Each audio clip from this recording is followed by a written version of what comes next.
अस्सलाम वालेकुम रहमतुल्लाह। सिर्फ 4 चीज़ों पे मुश्तमिल शादी कोर्स और कोई लंबा चौड़ा कोर्स भी नहीं है। ये कोर्स सिर्फ 36 से 40 दिन का है। और इस कोर्स की खासियत ये है कि वो लोग जिन्होंने मुश्तमिल की हो और इतनी ज़्यादा की हो कि उनका जो साइज़ है वो बिल्कुल उंगली की तरह छोटा हो गया हो, और नफ्स का जो साइज़ है वो छोटा होने के साथ साथ दरमियान से जो है वो सर्कल बन गया है, जड़ से कमज़ोर हो गया है, शहवत नहीं आती, नफ्स खड़ा नहीं होता, खतरे आते हैं, मनी पानी की तरह पतली हो गई है, जिस्मानी असाबी दिमागी कमजोरी हो गई है, जोड़ों और पट्टों में दर्दें शुरू हो गई हैं, रात को नींद नहीं आती या हर वक्त जो है वो सुस्ती छाई रहती है, और टाइमिंग और सख्ती तो बिल्कुल ना होने के बराबर है, बल्कि इंतशार तक नहीं आता। तो उन लोगों के लिए ये कोर्स एक नेमत से कम नहीं है। इस कोर्स में सबसे पहले बात करूंगा, इस कोर्स में सबसे पहले जो है मजून शाही शामिल है।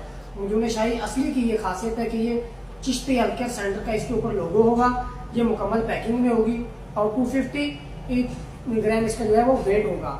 और ये मजून आप पूरे पाकिस्तान